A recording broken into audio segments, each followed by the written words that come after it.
అందరికీ నమస్కారం. గ్రామ సర్పంచులు సగౌరవంగా తలెత్తుకునే రోజు వచ్చింది. ఎంతో ఆనందంగా 3 రంగుల జెండా ఎగరవేసే సమయం వచ్చింది. ఎందుకు అంటారా? ఇంతకాలం ఆనందంగా గౌరవంగా జెండా ఎగరవేయలేదు అంటారా? ఆగస్టు 15కి జనవరి 26కి చేశారు. పంచాయతీ ఆఫీస్ ముందు జెండా ఎగరేశారు.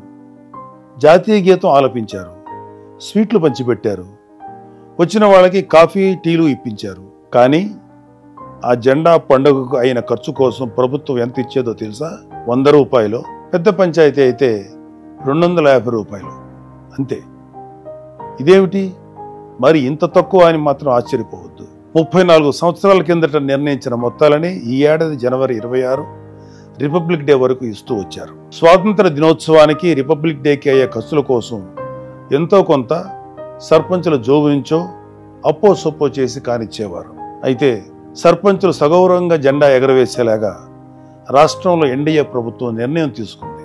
మైనర్ పంచాయతీలకు 10,000 రూపాయలు, మేజర్ పంచాయతీలకు 25,000 రూపాయలు ఇస్తున్నట్లు ప్రభుత్వం జీవో ఇచ్చింది. గ్రామాల గురించి, గ్రామాల బాగోగుల గురించి నిరంతరం ఆలోచించే నాయకుడు ఉంటే మార్పులు ఎంత సానుకూలంగా మొదలవుతాయనడానికి ఇదొక మచ్చుతునక. రాష్ట్ర ఉప ముఖ్యమంత్రి శ్రీ పవన్ కళ్యాణ్ గారికి గ్రామాల సర్వతోముఖాభివృద్ధి చేయాలనే తపన ఉంది. ఆయనే పంచాయతీరాజ్, గ్రామీణాభివృద్ధి శాఖల మంత్రి కావడం రాష్ట్ర ప్రజల అదృష్టం. పల్లెలు అభివృద్ధి చెందాలంటే అక్కడ ప్రజల నుంచి ఎన్నికైన ప్రతినిధి ఎంతో ఉత్తేజంతో పనిచేయాలి. ప్రజలకు సేవలు అందించాలి. గ్రామ ప్రథమ పౌరుడిగా గౌరవంగా ముందుకు వెళ్ళాలి. పంచాయతీలు అతనికి గౌరవాన్ని సూచించే వేడుకల్లో ప్రధానమైనవి స్వాతంత్ర దినోత్సవం, రిపబ్లిక్ డే. గ్రామాలకి ప్రథమ పౌరుడు సర్పంచ్ చేతుల మీదుగానే జెండా పండుగ నడుస్తుంది. ఆ వేడుక చేసేటప్పుడు అతను ఏ దశలోనూ ఇబ్బంది పడకూడదు. ఊరంతా ఆ వేడుకలో భాగమై మన మువ్వన్నెల జెండాకు వందనం చేయాలని శ్రీ పవన్ కళ్యాణ్ గారు భావించారు. కొద్ది రోజుల కిందట సర్పంచులు రాష్ట్ర ఉప ముఖ్యమంత్రి గారిని కలిశారు. ఆ సందర్భంలో వచ్చిన ప్రస్తావనే పంచాయతీల్లో ఆగస్టు 15, జనవరి 26 వేడుకల నిర్వహణ. ఈ వేడుకల కోసం తమకు ఇచ్చే మొత్తాలు ఎంత తక్కువ వారు చెప్పారు. తక్షణమే అధికారులతో మాట్లాడి వివరాలు పరిశీలించారు.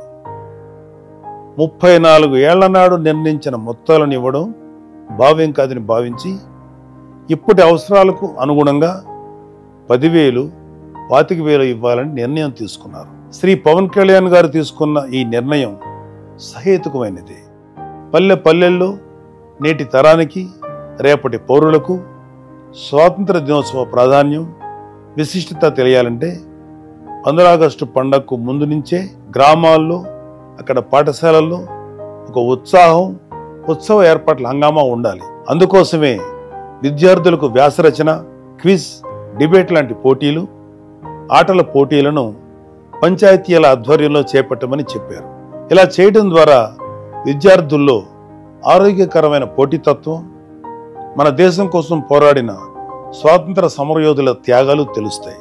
అలాగే పంచాయతీల ఆధ్వర్యంలో ఈ పోటీలు నడుస్తున్నాయంటే వాళ్ళకి స్థానిక సంస్థలు అంటే ఏంటి, పంచాయతీలు ఎలా ఉంటాయో తెలుసుకోవాలనే కుతూహలం మొదలవుతుంది. క్రమంగా వాళ్ళకి స్థానిక సంస్థల పాలన, ప్రభుత్వ విధానాల గురించి అవగాహన ఏర్పడుతుంది. ఆగస్టు 15 నాడు గ్రామంలో ఉన్న స్వాతంత్ర సమరయోధులు కావచ్చు, మిలిటరీలో పనిచేసిన వాళ్ళు కావచ్చు, వారిని పంచాయతీ ఆఫీస్కి ఆహ్వానించి సత్కరిస్తారు. వారితో పాటు పారిశుద్ధ్య కార్మికులను గౌరవించుకుంటారు. ఇలా అందరినీ ఒకే వేదికపైకి తీసుకురావడం ద్వారా పంచాయతీ వ్యవస్థను బలోపేతం చేసుకునే అవకాశం ఏర్పడుతుంది. శ్రీ పవన్ కళ్యాణ్ గారు తీసుకున్న ఒక గొప్ప నిర్ణయంతో అందరూ పల్లెల గురించి, స్థానిక సంస్థల విలువ గురించి మాట్లాడుకునే శుభ సమయం వచ్చింది. భావి భారత పౌరులకు, మన కోసం త్యాగాలు చేసిన వారిని ఎంత శ్రద్ధగా స్మరించుకోవాలో తెలుస్తుంది. అంతేకాదు, మన ముంగిటి ఉన్న పాలనా వ్యవస్థ అయిన పంచాయతీల గురించి, వాటి పనితీరు గురించి కూడా తెలుస్తుంది. అలాగే ప్రజలందరూ ఈ పంచాయతీల్లో జరిగే జాతీయ పండుగల్లో సందడిగా పాల్గొనడం ద్వారా తమ ఊరు బాగోగుల గురించి మాట్లాడుకునే ఒక వేదిక లభిస్తుంది. ప్రజల గురించి, పల్లెల గురించి ఆలోచించే నాయకుడు ఉంటే బహుముఖంగా ప్రయోజనాలు చాలా మంచి నిర్ణయాలు వెలువడతాయి. అవి వెంటనే అమలవుతాయి. శ్రీ పవన్ కళ్యాణ్ గారు తీసుకున్న ఒక నిర్ణయం వెనుక ఎన్ని ప్రయోజనాలు దాగి ఉన్నాయో అర్థమైంది కదా.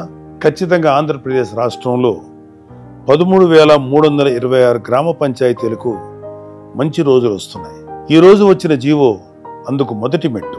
గాంధీజీ కలలుగన్న గ్రామ స్వరాజ్యం ఆవిష్కారమయ్యే సమయం వచ్చింది. జై హింద్.